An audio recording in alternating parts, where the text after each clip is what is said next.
out the Pro Shop. That's right, the Pro Shop is the platform stores where you can go and buy all the latest merch to support the platform. Available at the Pro Shops, we have dozens of hundreds of products available for you and your family. Unisex tees for men and women, hoodies and sweatshirts, tank tops, kids and baby items, long sleeve tees, mugs, pillows, wall art, bath bedding, face masks, phone cases, stickers, bags, fanny packs, socks, hats, and many other items. Please feel free to check out the Pro Shops. The link is in the description section below. And remember, it helps the platform continue to grow. Check out the Pro Shop and who that too.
You're listening to the Pelicans postgame report on the PRO Media Network for all things Pelicans.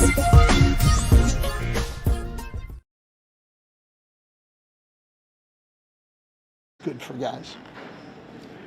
But Zion was able to extend his streak to 21 games tonight, 20 points or more. Just how remarkable has this consistency been on offense for a guy so young?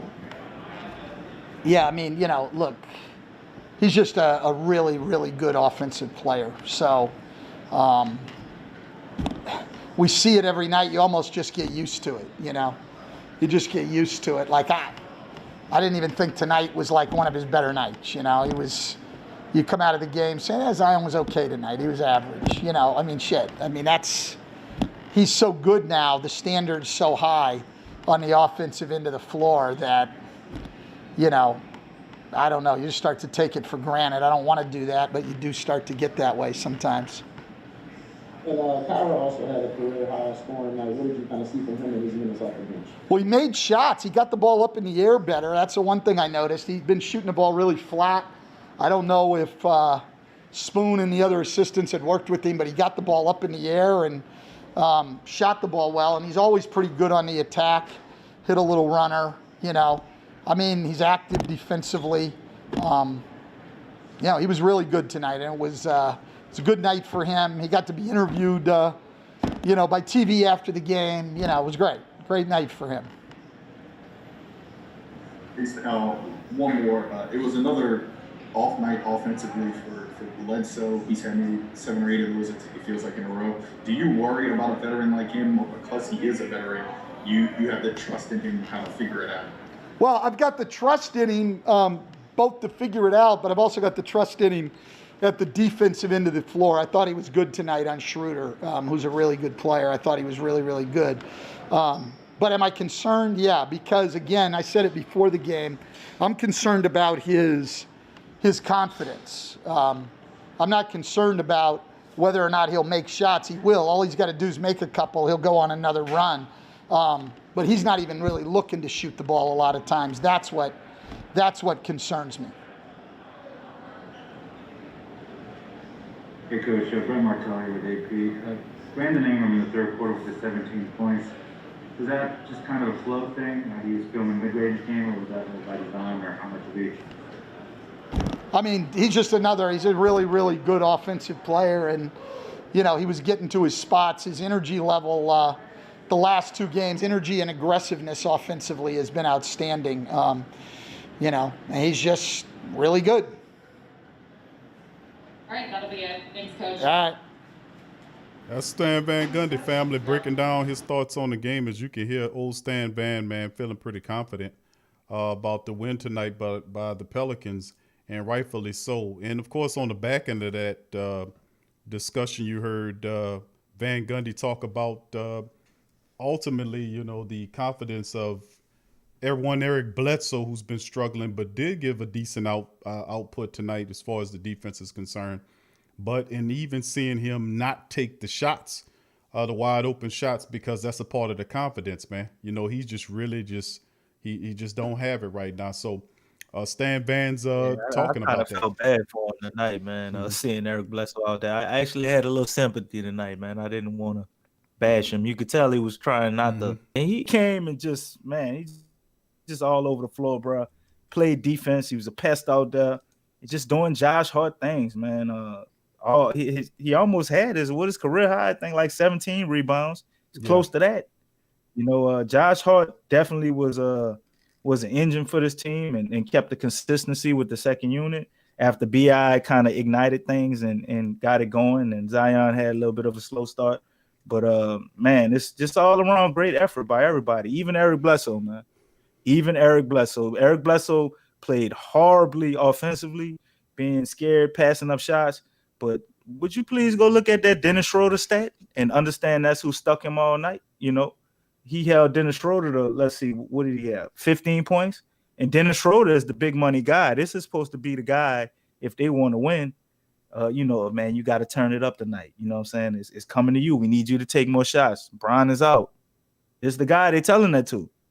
Eric Bledsoe held him to 2 and 10 for 15 points. He got to the free throw line 10 times for 15 points. So without them free throws and a lot of them calls, I think, was a little bit of a gimme. Some of them we was fouling them, but some of his calls, the ones on Trez, on Montez Harrell, I think he was earning a lot of his, and that little skill he got for kind of flopping a little bit or selling it, But a lot of them Schroeder fouls was ticky tack. But so Eric Bledsoe still carried his own weight. I mean, we couldn't have been up by 30 if he was out there just not doing nothing.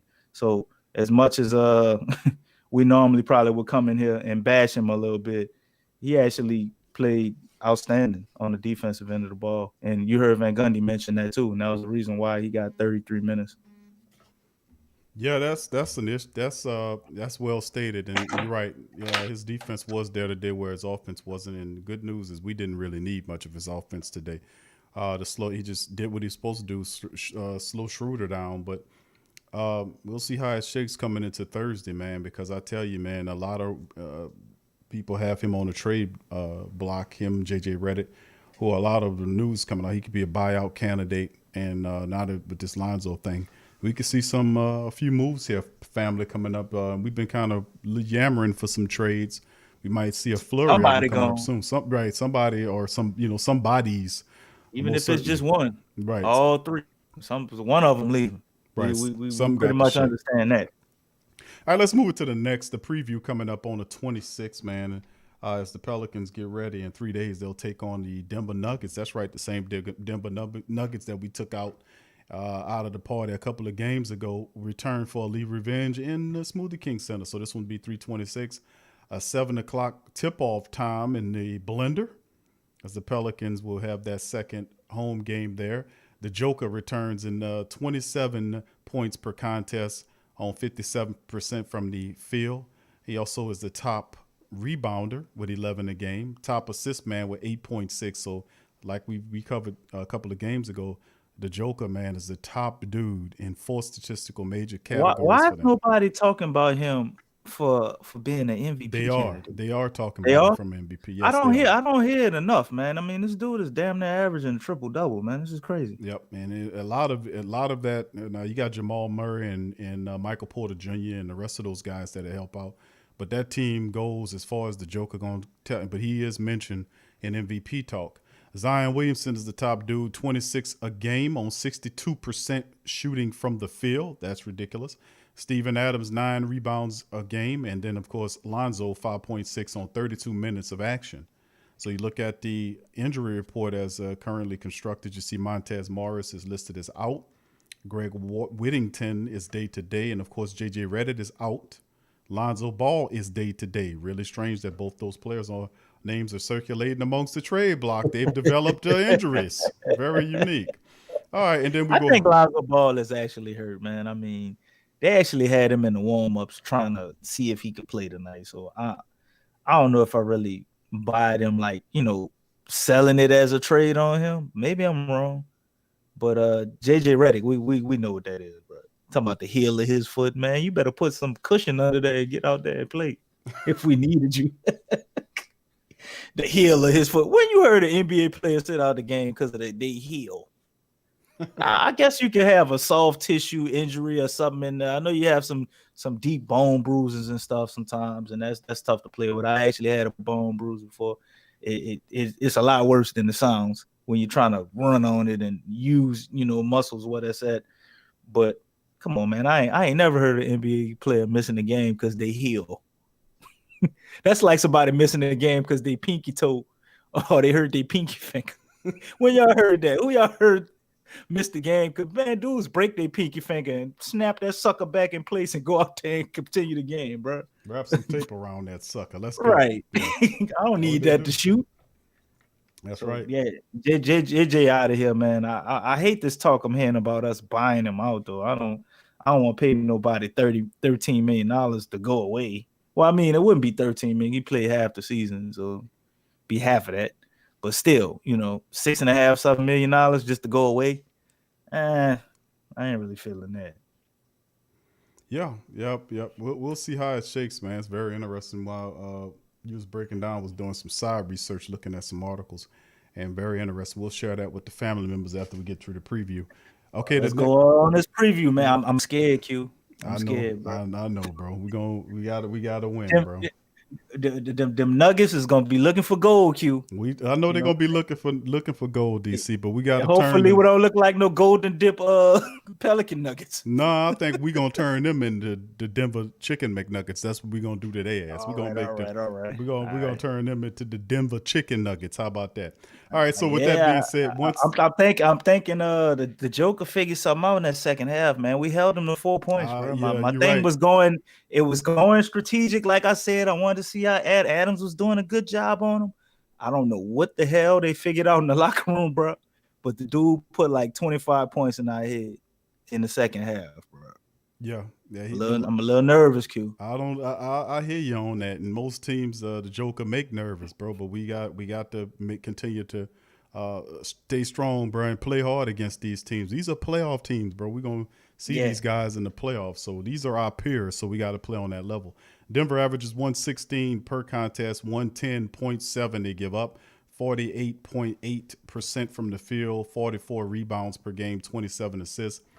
They have 4.3 on the blocks, 8.2 steals, and of course they won their last matchup. They're 113-108. Well, I'm sorry, they lost to they won recently. I don't know. I'm gonna have to look up that win, but they're 8-2 in the last 10 contests. The Pelicans 115.3 per game, giving up 115.2, 48.5 on the field goal percentage, 46.5 on the rebound, 26.2 assists, 4.1 on the block, 7.2 on the steals. Winners of 2 in a row, 5-5 last 10.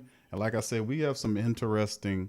We coming up. Denver quality win. We beat the Lakers. They were missing some stars, but we're gonna face off a very dangerous Denver club. So DC they beat the Magic the other day, man. Okay, the Magic 110-99. They're in a state of flux right now. So and what the Joker getting? Guess what, Q? His 12th triple-double of the season. That team go as far as the Joker go, DC. The man went 28, 15, and 10, bro, to beat the Magic. I know, it's crazy. But we look at the Denver Nuggets depth chart. You can see Jamal Murray, just an all-together weapon there. Monty Morris is not going to be there, according to the report. Will Burton is labeled as the 3. 4 is Michael Porter Jr. with Joker. Nikolai Jokic is at the center position. DC, we talked about this team a couple of games ago. Of course, they have Campazzo. We talked about Paul Millsap, what he was able to do.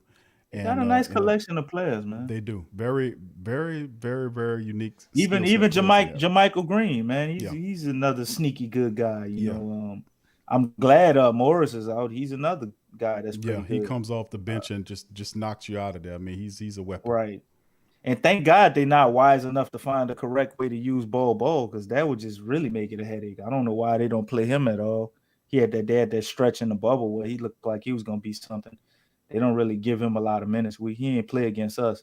But thank God they haven't figured out how to make him a headache too. Right. And that's a major part of it right there, man. So, with that being said, DC, we did get the win out of this team a couple of games Yeah. ago. How do we now improve upon it, put 3 games together, and get closer to 500 against this team? Well, one thing I understand about that game that we beat them, we got to be a little realistic.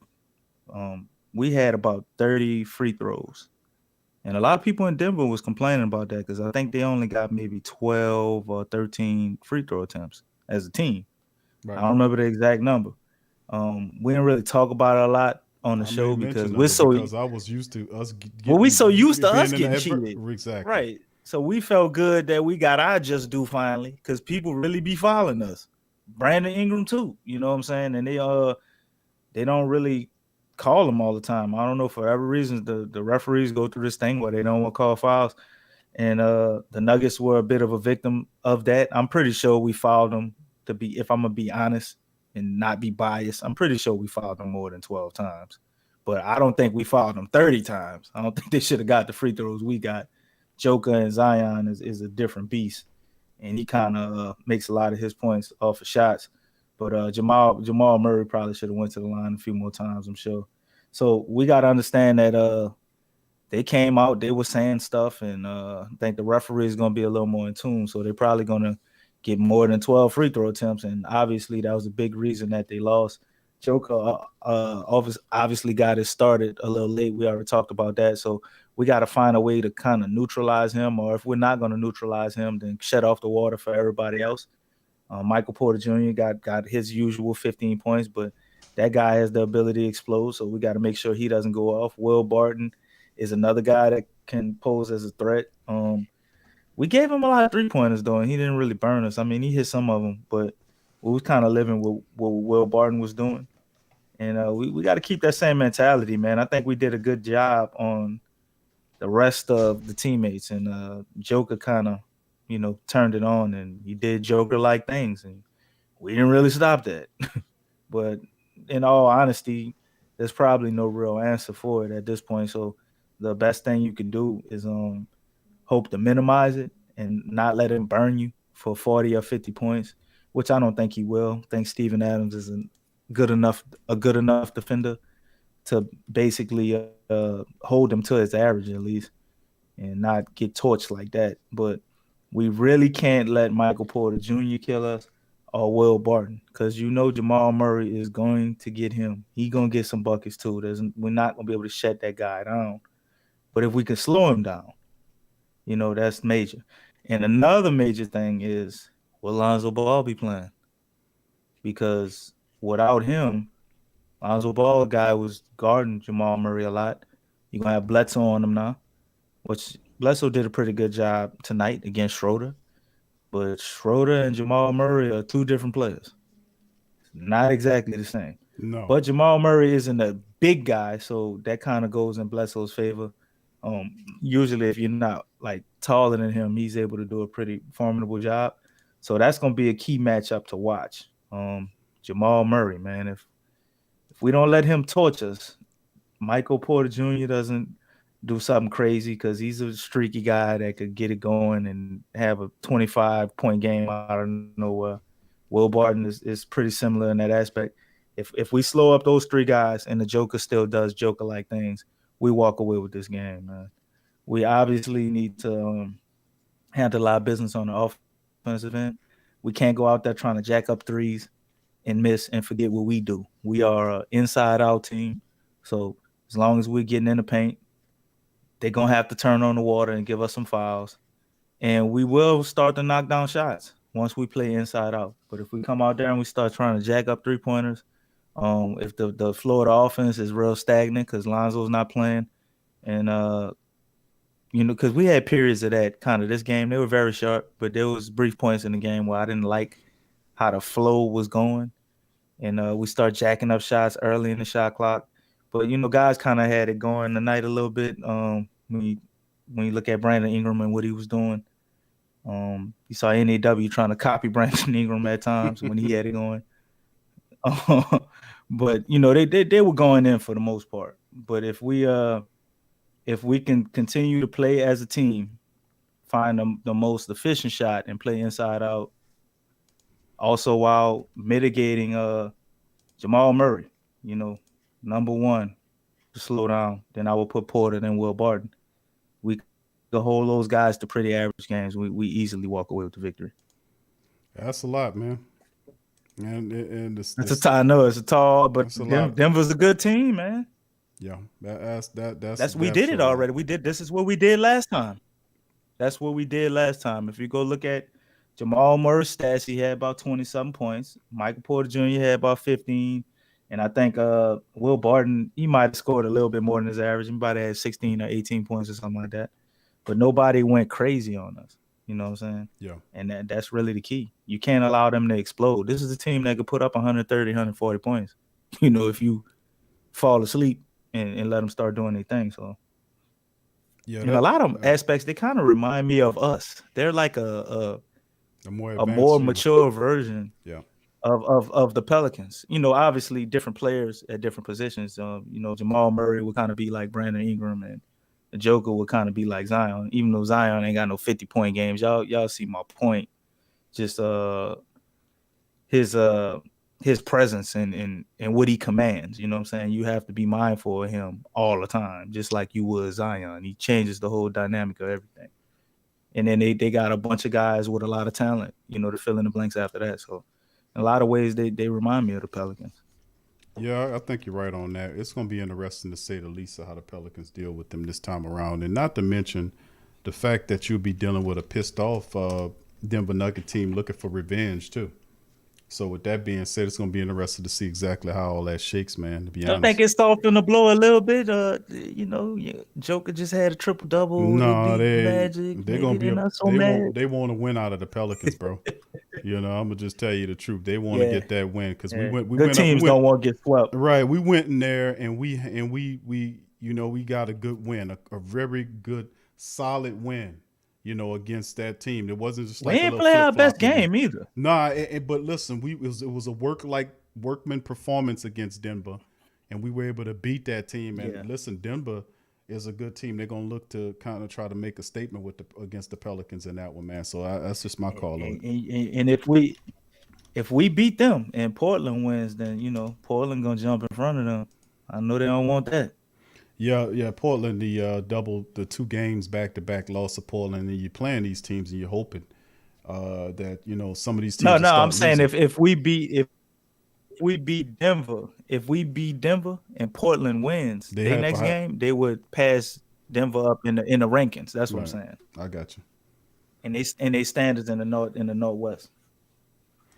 All right, well, DC breaking it down, man, and DC, we're gonna revisit this Lonzo Ball talk in just a second, family. Let me get all my articles tooted up here. What they saying about the Balls? Well, Lonzo in particular, the Sixers have shown interest. They ain't talking about the other ball too? No, the big baller? No, none of that. No. Right. No.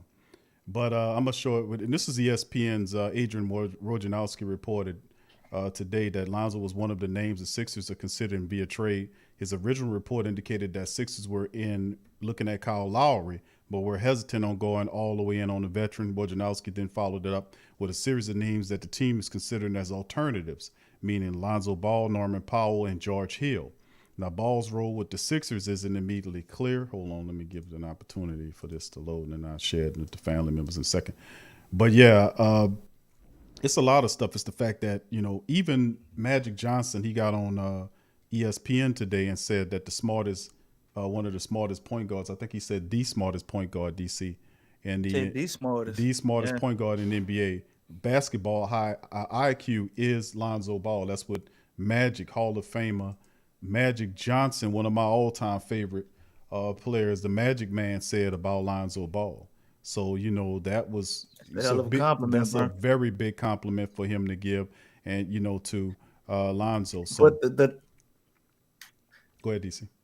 The timing of it, though, has me wondering a few things, though, Big Q. I'm very, very intrigued at the timing of him coming out and saying something like that.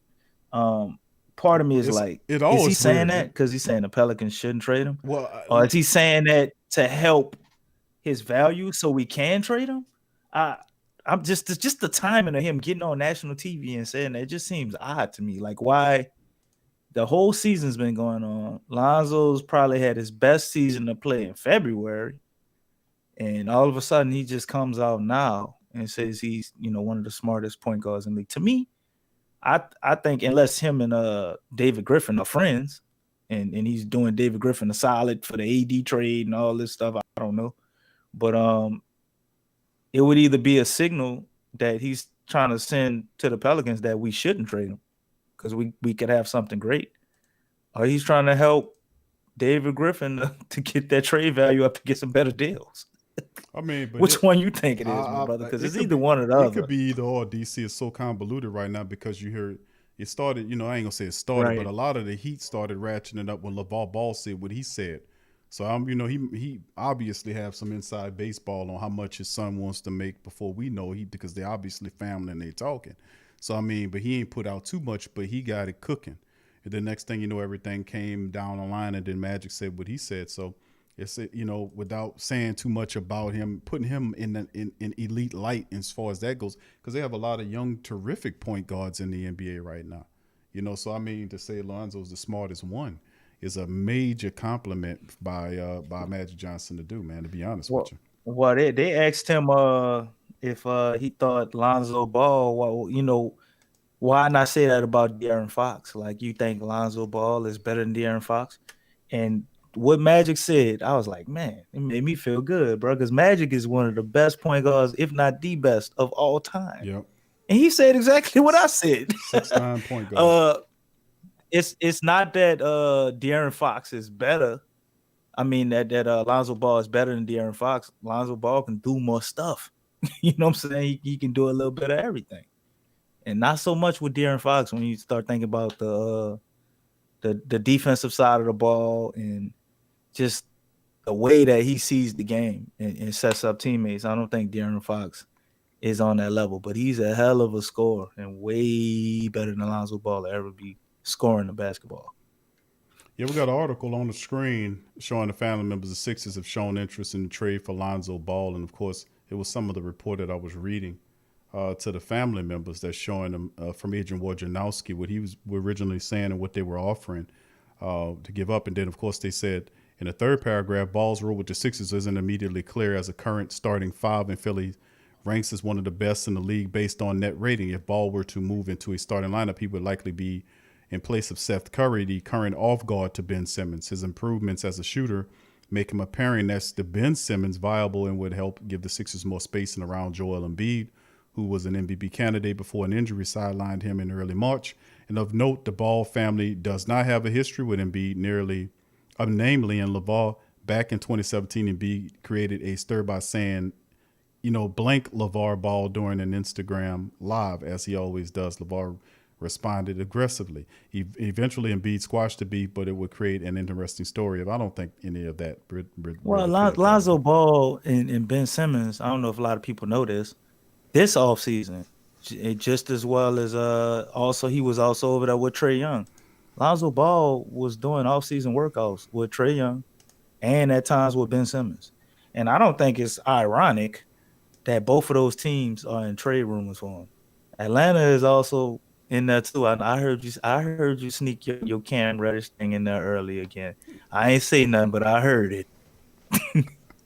But Atlanta is also a player in these trade rumors too. And Lonzo Ball. Goddamn Atlanta must be ran by DC's brother or somebody. Cam Reddish. Man, I ain't talk Cam Reddish up there. You have, bro. You don't realize it, bro, but you've been talking Cam Reddish up since the start. Do you realize Anthony Edwards, when they asked Anthony Edwards the draft pick this year, who was the toughest person for him to guard ever? Guess who he said? Cam Reddish. I wouldn't be surprised. The dude who was the number one draft pick this year. So I'm just saying, I ain't been talking him up like that, but let's not act like the dude don't have a ton of potential and talent. Is he putting it all together? Hell no. But you see what we do with talent over here. So that's what I was saying. Like, I be looking at players that, they missing something that you probably could get for the cheap or on the low, because I think the Pelicans are building and have possibly a very good culture and some assistants that can help guys develop and turn them into something, bro. Yeah. Like everybody we got right now that people gave up on. Lonzo Ball, BI, Josh Hart. Like the Lakers gave up on them guys. They didn't think they was gonna turn into nothing. Everybody, thought they got over like fat rats on us, other than the picks. Everybody talk about the picks, But look at Jackson Hayes, what we doing with him. Kiara's coming along, NAW's coming along. The young guys that we getting, Niccolo Melli is probably the only real disappointment.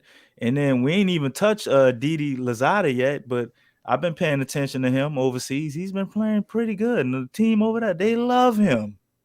They absolutely love him. The coaches, everybody. Defensive players knocking down threes. Very hard worker, man.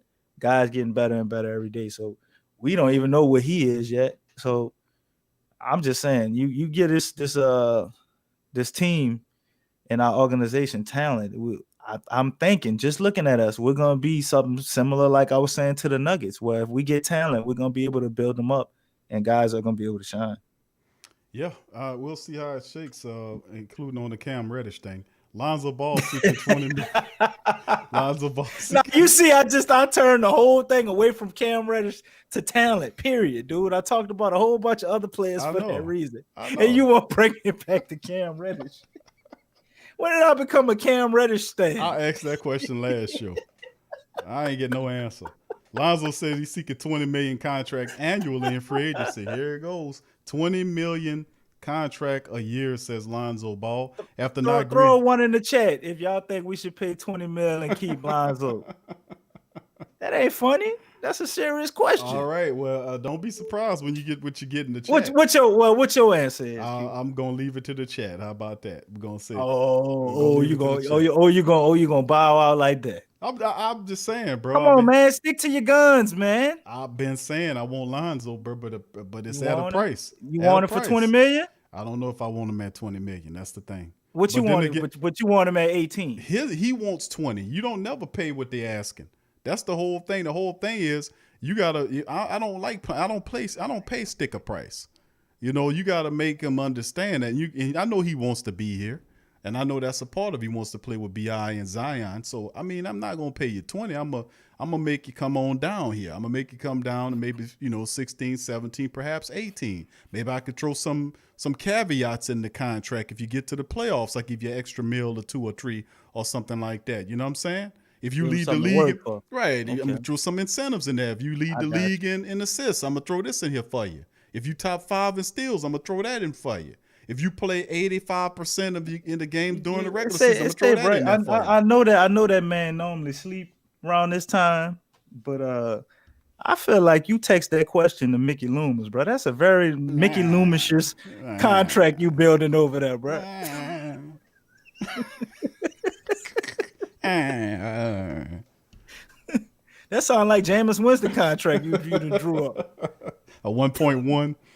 That was a steal on Jameis, man. But listen, a lot of family members in the chat. And shout out to Jameis too, man. He had an interview today, man. He showed a lot of love. Drew Brees. He was damn near in tears talking about Drew Brees, man. It was all real. People were saying it was fake and stuff. Nah, that was all real, man. He feel that way about Drew. Right, he ain't just meet him this year, y'all. He had a relationship. People forget Jameis is from Alabama, man, and he's followed the Saints since he's been a little boy. Like he always loved the Saints. People don't know that. They don't know that. They really don't know that he was a Saints guy when he came up. A lot of people don't know that about Jameis Winston. But anyway, look at the chat. The family members giving a 1, saying keep. They putting the ones. A few look at a few are saying 1s, and a lot of people are saying 1s. By the way. A lot of people are saying something else.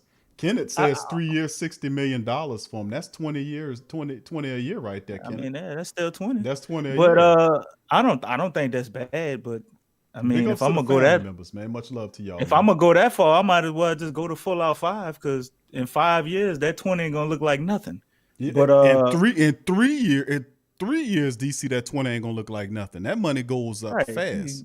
That'll be a steal. Guys like Paul George and Kawhi, man, they're getting 30, 32, and Chris 34 Paul million a year. What he making?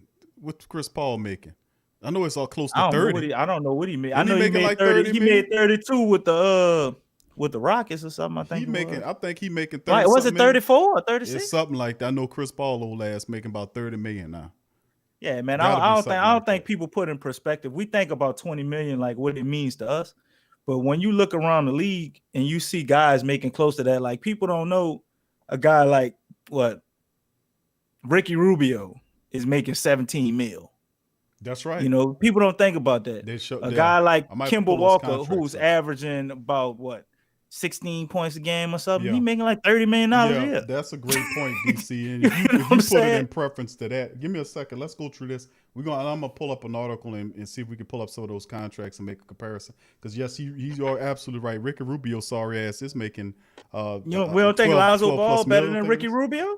Well, I definitely think he is better than Ricky Rubio in every sense of the word. I mean, he is. Rubio's slick and all that, but Lonzo Ball is the future. Ain't no doubt about that. Well, my thing is this: for everything Ricky Rubio gives you on offense, which he does, and I think he's similar to Lonzo Ball in a lot of ways offensively. He flushes all that down the toilet on defense. Like Yeah. he ain't about to give you nothing on defense. He's Nah, gonna be a liability on defense. Yeah, you gotta basically cover him up while he out there. You run around him, but people misinterpret. They underestimate Ricky Rubio too, because some kind of way he the time before when we played Ricky Rubio's squad, Rubio was doing stuff. He was he good, man. He's real good. He's a guy that they undervalue. But he tore the Pelicans up the last time we played that squad. He's not part to play both sides of the ball. Like for instance, he a ain't guy gonna do like that. He too small. He gonna a save guy his energy for the offensive side of the ball. He gonna distribute and he gonna hit his 3-point every now and again, and he gonna slick and slime his way to the basket too. So I mean, like I said, it's the reason why he in there. But let's get through this. Lonzo Ball seeking $20 million contract annually. Hold up, I got two more guys. I can tell you off the top of my head. Hold You go them. there. Can you hold them two guys? I know one of them Cam Reddish. I know you won't bring up Cam Reddish. No, it ain't Cam Reddish. Okay, so is it Reddish Cam? I don't know some kind of way it's either Cam Reddish or it's Reddish. Okay, go ahead. Joe Harris and David Bertans. Joe Harris for the Nets, $85 million. Davis? You won't bring Davis Bertans here? Davis? No, I'm just saying these guys are making $80 million. Okay. Joe Harris is making $80 million, $85 million just to shoot 3-pointers. Like, I mean, he's probably the best 3-point shooter in the league, but that's all he do. He ain't about to give you no hellified defense. I don't think he's a horrible defender. Okay. But Cam Reddish ain't making that kind of money. Davis Bertans, $80 million, similar situation. Well, Washington's out their mind to give Davis that kind of bread, man. Them people crazy. Right. But anyway, I see a lot of guys better that ain't better than him, making that money or more. So yeah, I'm gonna pull up the contracts and we're gonna go over it. But after not agreeing to an extension, this is an article from Lonzo Wired. Lonzo Ball seeking $20 million in contract annually in free agency that came out, as you can see the date on that here. Put a date on it. That's this timestamp, March the 23rd. That's today at just about before 1:00. After not agreeing to an extension with the Pelicans prior to the season, Ball increased his upcoming payday with another strong season in New Orleans. And hold on here. In New Orleans. And with that being said, after showing flashes last season, Ball has broken out fully for the Pelicans this season, establishing himself as a legitimate 3-point shooter and a possible piece of New Orleans' future. The result will be a hefty payday by Ball this offseason, but it could result in him being moved at the deadline. Pelicans are faced with a decision of retaining Ball and potentially paying him a hefty contract or dealing him at the deadline for another team to make that decision.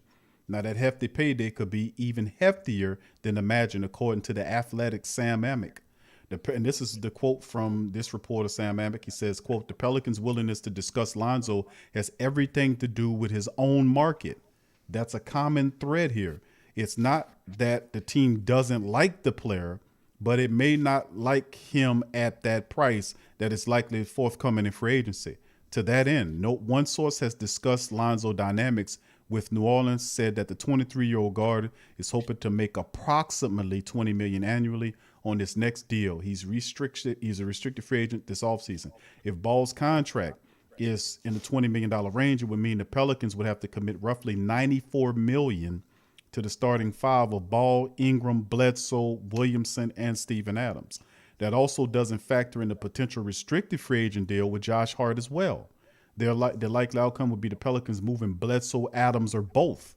It's all sets up for some interesting and pivotal decisions for the Pelicans in the coming days at the deadline and summer. DC, go ahead. I hear you breathing up and getting your breath together. Go ahead. Go ahead. The Steven Adams thing, like, I'm so sick of people talking about that, bro. Steven Adams is gonna be making $17 million next year, and we can do the same thing with the contracts with him and see what centers on his level are making, bro. And you'll see we ain't overpaying for Steven Adams at all. And Steven Adams is a good player. He ain't gonna score a lot of points. So if you're looking for him and you're just looking at his numbers talking about scoring, then you ain't gonna see his value. But we're not gonna act like Steven Adams ain't helping Zion having a fantastic season he's having. He's not holding Zion back. He's actually helping him, as well as Brandon Ingram. But nobody respect guys that do the dirty work. So every time they say Steven Adams and they start bringing up money like we overpaying him, it always just kind of bothers me a little bit. Obviously, that $27 million that I think we paying him this year, if we didn't already stretch that out over that, I think that when we extended him 3 years, did the 27 drop or is just 17 3 years after this? I forgot how it works, but it just always bothers me when people throw him out there like he not worth his money, because he's a traditional center and all centers apparently in people's minds shoot threes now, which is not accurate at all. There's only probably about 4 or 5 centers in the league that consistently shoot threes at a high clip that can hit them. Like, everybody not doing that. But 94 mil tied up in the starting five. Like, let's go with the starting fives around the league. I mean, if we could. I know we ain't got all the numbers, but you think that's crazy? Like, I mean, what guys are getting paid. I mean, look at Milwaukee. They got all that money on Giannis, and then Middleton is getting way more money, and then they got Drew Holiday for 27 mil. What's another team, Q, that's where they getting the team we playing, Denver. Them guys got paydays over there too. Murray's got like a crazy contract, I believe, right? And I know Will Barton is making a nice amount of money. I don't know what Joker's making. Joker ain't still on his rookie deal, is he? No. Did he re-up for a Supermax? I think he did get his money. I'm going to have to check on that, though. I don't think he's still on his rookie deal. Right. Though. I mean, you got the Clippers. You got 2 guys. This was damn near $70 million with 2 guys. It's 2 dudes. You know what I'm saying? LeBron and AD. Look how much they making. But, they winning. So I guess the whole argument is that, you can't be paying guys that you're not winning. You look at Boston. Boston probably got $100 million or something tied up in their starting lineup, right? Yeah, they got Philly. They got a lot of stuff, but they also looking at the trade deadline as well to try to see if they can move some people out too. So, man, Boston always looking at the trade deadline. I hear this story every year. Hey, that's a part of it. And it'd be quiet. People scared to deal with Danny Ainge now. They don't want to trade with everybody who trade with him lose, man. They don't be want to trade with Boston. I was nervous when we was trying to send AD over there. They were talking about we was gonna get Jason Tatum. Man, Danny Ainge be to mess that up, or Jason Tatum come for 1 year and leave us and then go sign back with Boston or something, bro. Everybody trade with that dude, bro. They take L's, man. Y'all seen what he did with KG and Paul Pierce over there? That was embarrassing. What they held the Brooklyn Nets back forever. Couldn't believe KD and Kyrie wanted to go over there after that massacre. But they pretty good now, so I guess it paid off in the end. Let me let the family members know about the list of some of these players, man. If you think about some of the players that's making, and I've got guards, period, guards and what they're making, right? So I'm going to put a few up on the screen right quick here. And this is coming from AZ Central. And it's showing you a list of guards that's currently getting paid what they're getting paid. Now, according to the list here, if you pay Lonzo Ball $20 million a season annually, let's say 19, 20 million a season, let's say that. Would that basically puts him up there with Malcolm Brogdon, who is getting paid roughly just under 21 million a season. So, that says a lot. You got Malcolm Brogdon up there. And then, of course, 21 million for Victor Oladipo. That's who's up there. Fred VanVleet is 21.2. You're looking at that. So, I mean, it's, and then, of course, Buddy Hield. Buddy Hield is getting 24 million a season. So I mean, then of course Drew Holiday is 25, and then we go 27 with Jamal Murray from Denver and all these other guys. But that's where you would put a guy like Lonzo Ball at. You would put him near the like at the really a 20 million contract puts him right there at the feet of a guy like Malcolm Brogdon, as you can see right here at 23rd. I think that's about where he is. That's about where he is, man. I mean, Brogdon is better than Lonzo Ball, but it ain't like he leaps and bounds better. He's better, but I think he's under him. What's a guy that's making 18 or 19? I'm digging that list up right now. I'm gonna pull that list up as well. This is one I got right now, the best one I've seen. But hold on, I'm gonna pull up one from Sport Track, and I'll give you that data right here because hold on here, because what I'm looking at is pretty much that's where that will tank out. So just give me a second, I'll pull that up. But really, that's the reality that we're dealing with right now. Like if you pay him, is he better than Malcolm Brogdon? DC says no, not right now. You know, Brogdon is a beast. I think he's close. He close, man. He's about, if we're gonna put it, he's in that stratosphere, but he got about 2 more steps to climb. If that makes any sense. What is the 2 steps? Finishing through contact at the rim and aggressiveness and getting to the line more. Brogdon's aggressive. Being more aggressive offensively at key moments when he needs to be. You're the point guard. You're supposed to know when to turn it on and when to turn it off. So that's the 2 things I think he needs to improve the most at. Being able to finish, like his layup package needs to improve dramatically. Like that little teardrop, some type of shot, so he stops getting blocked when he drives in, and being able to be more aggressive with going in and knowing when to turn off the scoring and turn it off. Okay, I got. If he does that, I got a list. I'm gonna share with you. Be out of this world. Let me share what we got now. Of course, now this is where, and this is always good to talk about this type of stuff, and then good idea to use the contract. Say, for instance, okay, if we see the skeptics saying now trade Lonzo Ball, and the guy and the fan and people that say no, keep Lonzo Ball. The gray area to keep Lonzo between 16 to 20 million, right? So let's start right there. 16, 20 being the top because that's what he's asking for, and 16 or 17 is where the Pelicans feel comfortable at. So I mean, we playing Eric Bledsoe $18 million. Is Lonzo Ball not better than Eric Bledsoe? Right, exactly. And I'm about to give you that because the reality is this, DC. Had to take that one away from me. I know you're coming with that. Well, I can give you some better ones than that. Check this one out. Okay, you mentioned Joe Harris. Joe Harris makes $16 million annually. Karis LeVert makes $16 million. Eric Gordon makes That's a tough one now. 16.6. Evan Fournier from Orlando makes 17.1. Bogdanovich, the guy from Atlanta, the shooter, he makes $18 million a game. Tim Hardaway Jr. is 18.9. Zach LaVine is 19.5. Gary Harris. I can't ride with that one. Gary Harris is 19.6. Victor Oladipo, then it jumps from 19.6 to 21 million with Victor Oladipo, 23 to Jalen, 24 to Buddy Hill. But that's that made. Now these are shooting guards. These are shooting guard numbers. Now let's say we got to go to the point guards. That they separated them.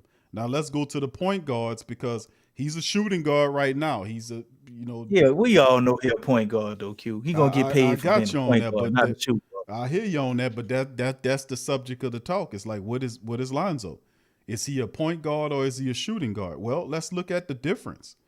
If you look at the difference here and the money that he's looking for a point guard, which is why I raised the question earlier in the show, is if you give him $20 million, where does Lonzo play? Does he stay at the 2 or do you slide him to the 1 if you're giving him that big money?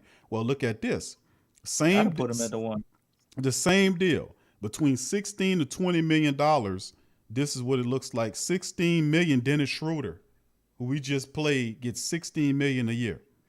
Eric Bledsoe is 16.8. Ricky Rubio, you mentioned, is 17 million. Goran Dragic is 18 million. Terry Rozier is 18.9. Malcolm Brogdon is on this list too at 20.7. And Fred VanVleet is 21.2. So if you look at that and you put Lonzo in that ilk, you got Malcolm Brogdon, Rozier, Dragic, Rubio, and Bledsoe, DC. And right above him is Jamal Murray after VanVleet at 27. So it goes 21. It goes 20.7 Malcolm, 21.2 Fred VanVleet, and then it jumps to 27.2 with Jamal Murray.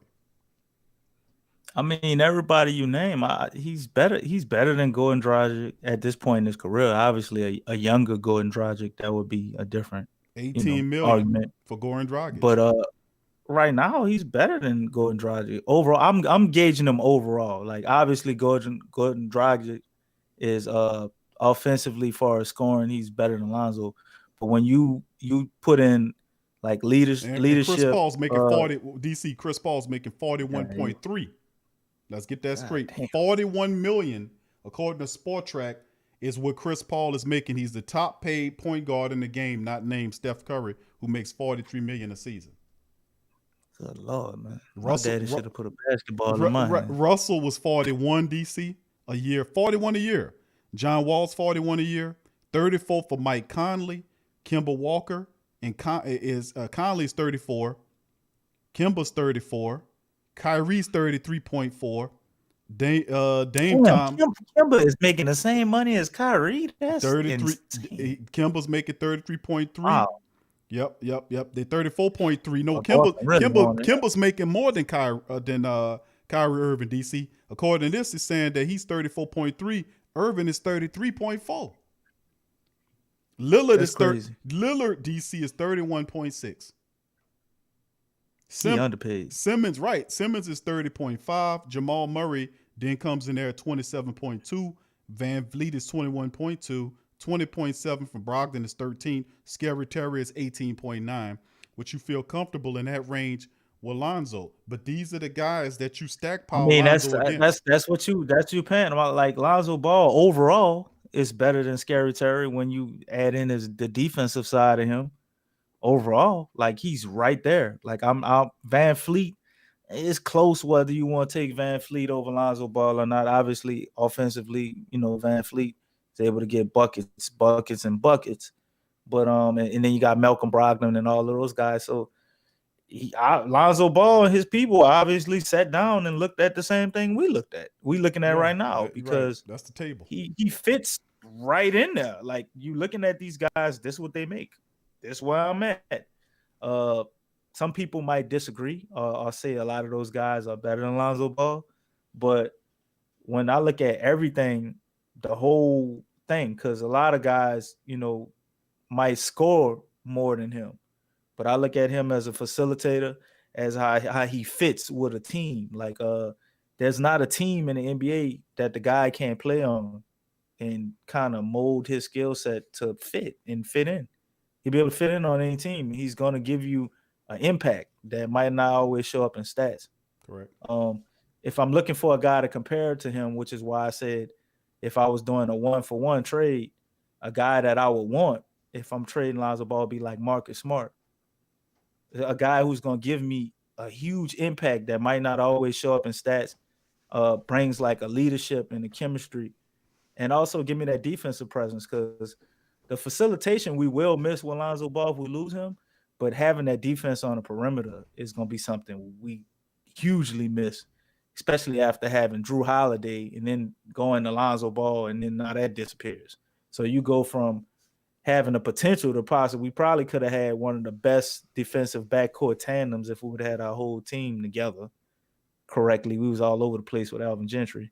It'd have been amazing to see what it would have been this year, but we understand why they got rid of Drew. You can't pay him 27 and be trying to pay Lonzo Ball 20 million and then give Brandon Ingram a contract, and it's just too much money, So we understand why that happened, but those steps down, I mean, it's gonna hurt. It'll hurt in the long run. Like, who's gonna guard the best player on the opposing team? I don't think all the people who hate on Lonzo or don't I guess want him here. Who you think been guarding the best player on the perimeter? And then they're gonna point to games like what Dame lit us up and Zach LaVine and all of these guys. And that wasn't solely his fault, but he definitely was on the team. He was out there defending when it happened, so I ain't gonna let him off the hook. But who we gonna have to stick these guys? Brandon Ingram ain't gonna be that dude for as defensively. We know that. Zion can't go out there. We really sure NAW just gonna be up for that challenge every night for 30 minutes a night? I'm sure he can guard them, but I don't know how successful it'll be for 30 minutes a night. I don't know if he's ready to do that. But he might have to if we get rid of him and we don't get a guy like a Marcus Smart or somebody who can play defense back. So that's another major aspect that he brings, as well as the chemistry he has with our two superstars. Like, we're not gonna just find a player to plug in and fill all of those holes just like that. Not saying that we can't fill them. I just think it'll probably be at the offseason before we really fill all of that. Yeah, we're gonna see, man. Listen, I'm for paying Lonzo, the bread to keep him with the team because I think he's an excellent player, man. I think he wants to be here, and he has a great chemistry. He keeps getting better too. Right, we ain't seen the best of Lonzo, man. If you can keep Lonzo with Zion and Bi, they love playing together. They got a history, and that is so really important to have players they play well. That's a big part of it. Griffin found himself in some hot water years ago when he drafted Kyrie Irving on the team, and then, he drafted Deion Waiters on the team, then drafted Irving the next year, and then those guys hated each other and they destroyed. Imagine if Deion Waiters and Irving would have gotten along, that would have been a really nice backcourt in Cleveland. They hated each other, so it's very important when you have really good players and they're getting better together, and you can keep them together as they build together as a group, and each one person don't have to shoulder as much burden, and they have a synergy, a chemistry. You will want to keep that together. And a lot of people say, well, Q, I don't want to pay $20 million for Lonzo Ball. The reality is this: if you look at Lonzo Ball, and you look at the money that he's won, and like DC said about Eric Bledsoe's making $17 million a year. I mean, that's $3 more million. It's gonna be 18 and then go to 19. That's crazy. So wouldn't the good idea with me is, if you won't pay Lonzo the money, just trade Eric Bledsoe, put a pick with him, and trade his ass, take one of the million picks that we have, and trade him on up out of here and get the money to Lonzo.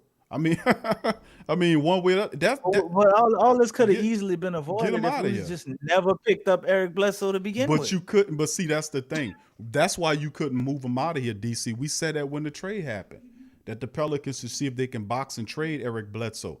We knew that Bledsoe would be more than an impediment if you were able to obtain him. That's why they reached out to George Hill, because his contract was feasible. Really, truthfully told, George Hill fit the Pelicans better. He's a guy that brung that he's a excellent 3-point shooter, high IQ player, really intelligent player. He'll fit this team like a glove. But his contract was cheaper, was feasible. So they said, give me that, and we'll do this for you. That you keep that other dude. So it's going to. I don't think. Yeah, OKC. I don't think they wanted Bledsoe. No, they don't want Bledsoe. Nobody wants Bledsoe. The reality is, if you look at the Lakers or several rumors have West Coast teams that have a Philly, they have a want in him. The Clippers want him. The Clippers. But they ain't got no money though. They don't have the money. They don't. They got to get rid of that guy they signed from Detroit. He making about 16 million or 15 or something. Got $64 million contract. But see, they read up to him. He not living up to that. Let me ask this though: if you're a GM out there, the Pelicans put a pick on top of Eric Bledsoe to take him, they would definitely trade him with a. I know I don't want to give the first round. I know, but they only got $2 million in cap room. If they could find somebody to absorb his contract, a contract of that other guy. You know what I'm saying? Well, I mean, they probably would. I think Eric Bledsoe would be good on their team, honestly. Yeah. Like, Eric Bledsoe is not as bad as we make him out to be. No, we want him out of here because we're trying to is a bad situation for him. Right, and Bledsoe won't play like how we got Zion playing. That's Bledsoe's game. But the issue is penetrate and get to the hole. But see, the thing is also as well is Eric Bledsoe is making a lot of money and it escalates. We know that. So he's not playing well enough. It's things. Reason why you got to put some capital with him to move him out of here is because he's not playing like anything offensively speaking. He's in a major slump right now. You can see his confidence is waning. So it's not like you're going to get a lot for Eric Bledsoe playing like that. And a team that might be interested in him, they don't have the money. For teams who do have the money, you might have to put a pick with him to trade him, just like Dale Demps did when he moved Amir Osik out of here. Nobody wanted Osik. He had to trade him with a first-round draft pick. Then the people took him in. I think they held him there for a little bit. Then they simply worked out an arrangement to get him up off the team. So, I mean, and another thing is, if you can't move Bledsoe and whatever happens or however it plays, I keep saying move him to the bench. I mean, what better way for him to gain confidence but to take him out of the starting lineup, set him on the bench, let him play against backup players, during the season. I'm all for that, but honestly, really, KLJ needs to be going to free up the minutes for the guys like KLJ. I mean, he's a major impediment for that, bro. Stan Van Gundy go keep going to him, bro, and that's his fall guy. But putting a guy like Bledsoe on the bench for how he playing, a guy that's been a career starter his whole career, you really think that's going to help his confidence? I don't think it helps. I think it helps the team. I do. He can possibly maybe build confidence if he plays amazing in that role and he mentally accepts it, because he's obviously not the guy he once was.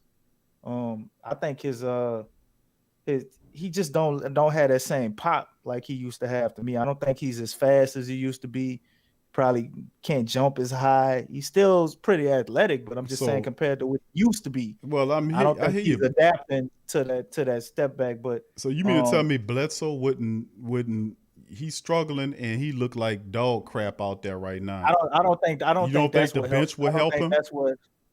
I don't think that's what helps his confidence. The bench would definitely help him in his role for the team. Wouldn't that prove his confidence, DC, if he's helping in a positive fashion with the team? I mean, he'll be playing against guys that are severely less talented as the guys he's starting against. Of course, it helps his confidence.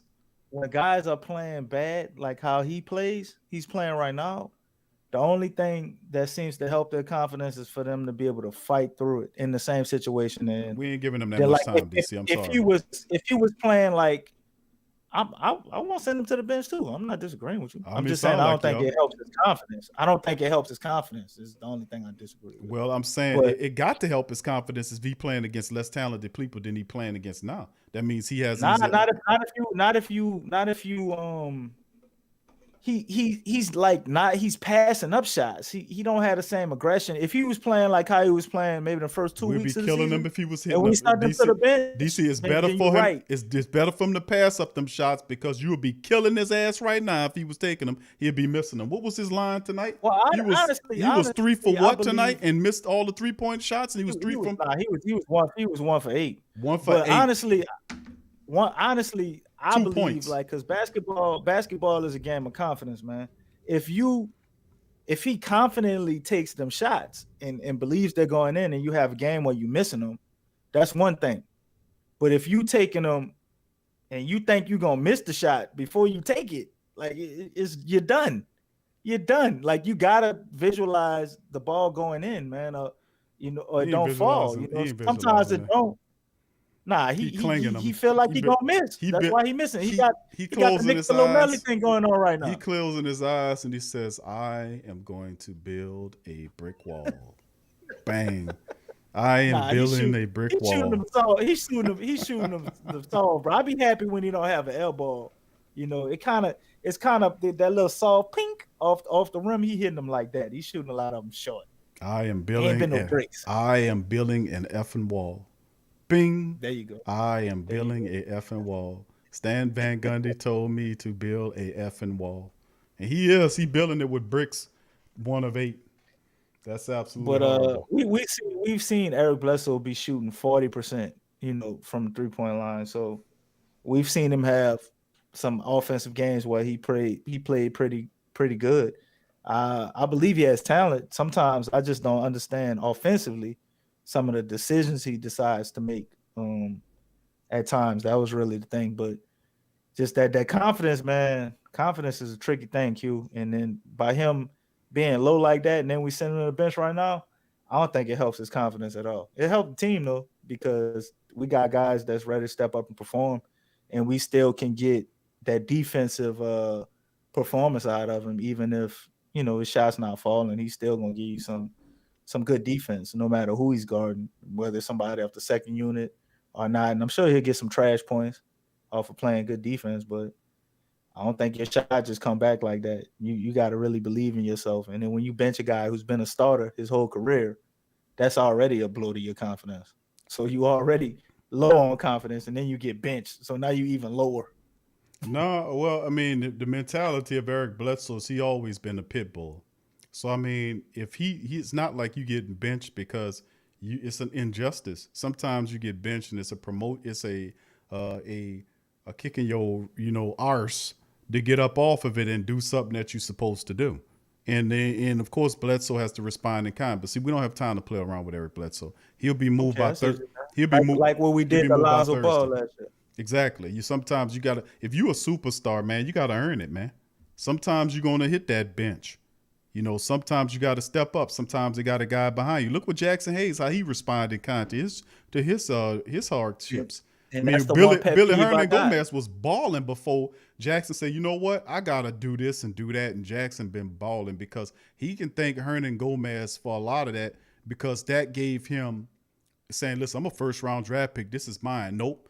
Billy Hernan Gomez came here and took it from him. What did Jackson do? Responded in kind and made sure Stan put Billy Hernan Gomez's ass on the bench. This is my job. I'm the first. But how old? So how old is Jackson Hayes, bro? Listen, See, that's the thing. It don't make no difference, because if Jackson Hayes, a huge difference if Jackson from Hayes, a young player, no. If Jackson Hayes was playing like dog, you know what? And Billy Hernan Gomez is balling, Jackson is gonna sit his young ass down. Bad, his young arse down. So I no. I'm not saying like that. Like they gonna play him because he's young. I'm saying when you bench young players, they tend to respond that way if they're worth anything. DC is building a effing wall with brick commentary. I'm not building a wall, man. Both of the guys we talked about. DC is building a effing wall with brick commentary. Bang. DC is building a effing wall with Cam Reddish commentary. I ain't Eric DC Bledsoe right now, DC is building an effing wall with Cam Reddish commentary. Bing. DC is building a wall with Reddish comment, with Reddish on his commentary. With Reddish comment. It's either Cam Reddish DC or it's Reddish Cam. Which one is it? No, is that the cartoon character? No, bro. But I hear you. I'm just picking at you, bro. Nah, I know. But veteran players, in my opinion, like a lot of times when you do that, it don't always work out, man. We've seen a lot of guys careers fizzle out that way. I mean, look how long it took Melo to make that transition. Even though Eric Bledsoe ain't never played on the level of a Melo, but you get my point. It's harder when they're veterans when they gotta go through that. Even you look at JJ Redick. When we kind of started doing that to him, he went in a deeper slump. You know what I'm saying? He wasn't getting the same minutes like we gave him last year, and he went into a deeper slump. DC is Julio asking, is your last name Reddish? You damn right. You see my color? I'm red. I'm red, ain't I? I'm a little reddish. You hear me? I'm a little reddish. All right, big ups to the Pale, man. It's DC, man. Yes, and the question is, y'all want to know if Cam Reddish is paying DC to push him to be traded to the Pelicans? The answer is yes. Man, what y'all heard me say about Cam Reddish? Bro, we can tonight. The flock have heard you for all of this year. Talk about Cam Reddish. I wasn't talking about that man all this year, bro. Oh, you are not telling the truth to the family. Stop that, man. You lying. DC, you gotta stop that from. You lying like Mufasa, bro. I did not talk about Cam Reddish all year, bro. Could y'all let DC know you ain't got no footage to talk about. I'm gonna put it I've up. been talking about Cam Reddish all year. They had a show or two where I probably mentioned him, but I ain't been talking about the man all year, bro. Stop. Bro, you was talking about Cam Reddish 6 months ago. 6 months ago. Yeah, that time and probably the other time we said something on the show. I know Cam Reddish that much, DC. I heard of Cam Reddish, but I didn't know Cam Reddish was this. I didn't even You know know Cam about it. Reddish because of Zion, man. And I he know played Cam at Duke Reddish with because he that dude, played man. at Duke. But yeah, I understand that. But when it come down to the Pelicans, I ain't give a damn about Cam Reddish. He ain't a Pelican. But DC is speaking into existence. I don't care He wants much that Cam much Reddish on the about him team. either. DC wants Cam Reddish on this damn team. He wants him on the team. I got you, DC. I want my superstars to be happy, and I want win, Q. If we could get somebody with a lot of talent that ain't getting paid a lot of money, and we can make that work, I'm all for it. Like the guy from Cleveland, I didn't mention it, but I wanted us to get the little Porter guy from Cleveland when they put him in the street. Oh, Kevin Porter. Kevin Porter. He a little thrown off. I wanted us to draft him. He a baller, but I knew he had talent. Yeah, I know that he a bit. I heard he threw it why he off. throw it off? What did he do? I mean, he has some off court stuff. You might want to look that up, but I heard he I kind of can't threw buy it off. into that. They be saying that, bro. No, They said the same thing about Cam Reddish, but you ain't buying that. A lot of people, bro. They make a lot of stuff up about a lot of people, bro. You ain't buying about Cam, right? You don't believe it about Porter. Big ups to the flock, GM Kev. Porter over there balling in Houston, though. I hear you, bro. He ain't got nobody. Who else is gonna ball? I mean, it's either him or the coach. Somebody got to take the shot. GM Kev, big ups to you, true Louisiana. Silas look young enough, like he could get out there and cross somebody over. He look young enough. Yeah, he can cross over. Put a jersey on. VP Saints Pels Lady, big ups to y'all, true Louisiana. GM Kev, Melanin Guy 504, big ups to the flock. Line of Calvary, big ups to you. Brandon Cormier, what's up? What's going on, fam? Much love to you. Kenneth Barnes, KK 504 and 404 Lady, appreciate you being here and doing what you do. Mike W, what's up? What's up, Mike W? Big ups to you, fam. Good to see you in the chat as well. Josh, what's up, brother Josh? Much love, fam. And I'm going down the chat, giving a shout out. Last Saint, what's up, fam? Brother Tyrese in the building. What's up, John? John Oxenham in the building. What's up, fam? Good to see you. Big Jedediah. What's up, fam? Big ups to you as well. Go flock to the Pelican family members in the live stream. Astro K, what's up, fam? Big ups to you as well. Jay Black in the building. What's up, fam? State of the Pelicans. DJ, much love to you, fam. Good to see you in the building as well. And all of the flockers, man, are in the building. Let me see, man. All the big and little flockers, huh? Trey Joseph. Big ups to you, Trey. Good to see you in the chat. Big ups, Julio. What's up, fam? Good to see you as well. Let's see what's. I won't leave nobody out. Let's see. I think I got everybody. If I ain't get everybody, give me a gold pals and I. T, what's up, T? Big ups to you, fam. Good to see you in there as well.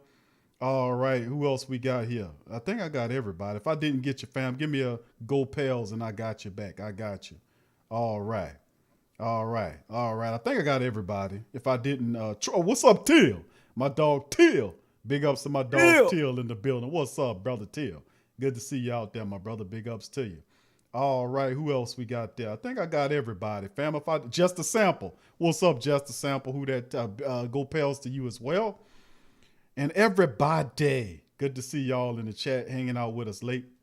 Now, DC, we about to end the stream, bro. So I'm gonna give you the flow and let you give a alley-oop to Cam Reddish. Go for it. Yo, the Atlanta Hawks, man, get out of here. I ain't that hard about no damn Cam Reddish, bro. But you've been going for broke. I mentioned him twice, bro. Twice? Man, that is not true. I mentioned him to you 6 months ago, and then I brought it up a little while ago. DC, you've mentioned Cam Reddish in the last 6 months at least 15 times. I'm telling you. I mentioned it to you when we had the Drew Holiday stuff going on, because I was talking about getting a draft pick and some more draft picks from him. And Cam Reddish, remember, De'Arion Hunter, the guy they drafted number 4 that they wasn't using, and you remember all of that? For Drew Holiday, that's when you heard me talking about Cam Reddish. No, I got that. That's what I'm saying. 6 months. And then we went to Lonzo Ball, and they had other people drew up trade rumors with us getting Cam Reddish. I ain't say nothing. I replied to it. What you covered, and then you took it and ran with it. Yeah, you try to make me sound guilty because you got me up here explaining this stuff. You don't have to explain nothing if you're not guilty, sir. I ain't guilty, bro. But you are a hell of an accuser, bro. I'm saying, bro, it's not just me. The family members know Who is it? Who is it? Bro, you've been saying Cam for the last 6 months. I'm telling you. At least Man, I ain't 50. been saying that, man, Bro, for the at last least you don't 6 realize that you don't realize that you Cam happy. Bro, 15 times. Bro, 15 Yeah, times, bro. Cam Jordan. See, every time I say Cam, you think I'm talking about Cam. I've been talking about Cam Jordan too, bro. No, not on the Pelicans, bro. You can't Yeah. get away with that one. Yeah. We talking NBA. We ain't talking about no Cam Jordan. He ain't got nothing to do with it. I listen to Cam Ron too. Killer Cam, Cam Ryan don't have nothing to do with the NBA, not for at least 10, 15 years. You been misinterpreting what That's I be Jim saying. Jones Time I say balling. Cam anything, may have nothing to do with that. I told you I put a Cam in my car, and you probably thought I was talking about Cam Reddish. No. I can't say Cam around you at all. So Cam can't you trade for Cam for the car for the Pelicans? Look at this new camera I got. You said something about Cam Reddish. Cam from the Hawks played with Zion. Is that the same type of Cam you put in your goddamn car? 15 times, man. DC was saying Cam Reddish, man. 15 times in the last 16 months I've heard Cam Reddish. I ain't give a goddamn about Cam Reddish. I ain't gonna lie to you. You know, it sounds like some weird name, like he got a Cam Radish.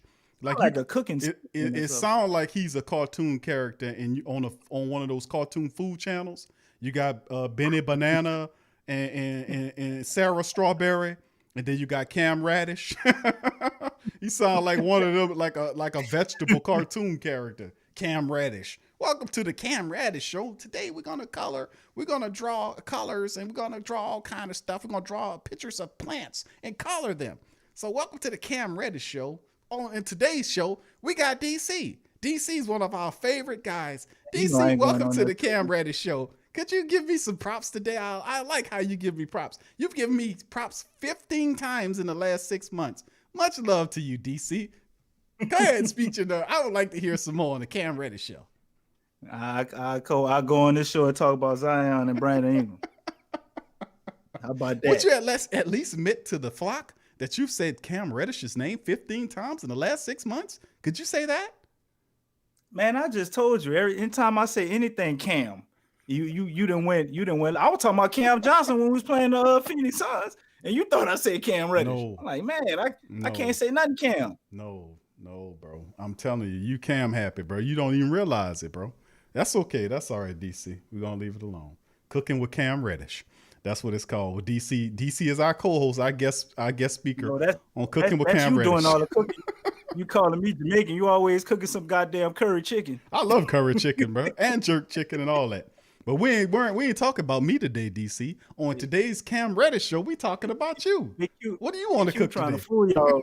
Big Q, the real roster. He done cut his dreads off, but that style will never die, man. You be cooking that jerk chicken. You cook curry chicken. You got all type of seasons and spices. Dude, man, I ain't gonna lie to y'all, man. I love some curry chicken, bro. I was buying that stuff so much. They have a Jamaican place not too far. Well, it's in the next town over. And listen, let me tell you something. You always know where all the Jamaican spots are. I noticed that about you. Let me tell you something. But I can tell you one thing. They ain't put no goddamn radishes in it. I can tell you that much. We need radishes. I call DC. Cam Reddish, bro. What's going on? I got ya.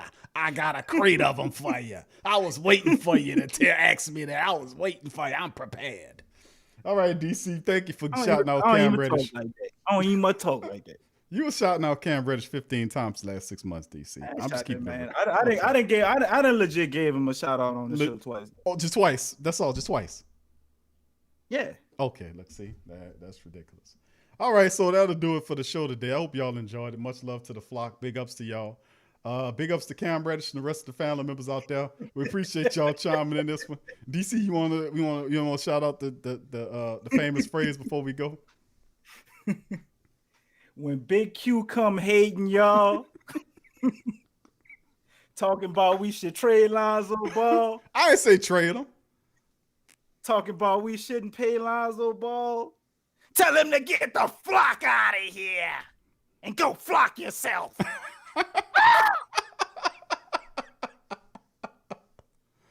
All right, DC, thank you for that, man. DC right there. Much love to the family, man. We appreciate y'all. Big ups to y'all. And we'll see you later where the next game's on the 23rd will pop up. DC, let me see here. What's up? The game is on the 26th. We got a break. We do have a little break. The deadline, the trade deadline is on the 20th. It's Thursday. I think it's Well, I think yeah, it's we're Thursday. gonna have to do a show. So we're gonna have a If we, trade. we Right. got some action. We'll work it out, but we'll have a trade deadline show covering the Pelicans as well, man. Coming up here soon. And then, of course, we're going to have the recap show of the Denver Nuggets matchup as well. So I'd like to thank all of the flock for tuning in. If you're not a subscriber, please hit the subscribe button and join the flock, the realest show covering the Pelicans. Big ups to Curtis Edwards and Steve Edwards are two new members, and Bobby Boucher as well. Big ups to those guys for becoming members of the flock. Big ups to you guys. Thank y'all. Hey, y'all, man. Joining the Bird gang. And we'll see you guys Man, I later. love it. Please feel free to share the links in your social media feed where all the Pelicans fans are going. Also, please put Reddit, whatever. And we'll see you guys later. Peace and go Pels. DC, good show. I'll holler at you later, family. Likewise, brother. Talk to you later.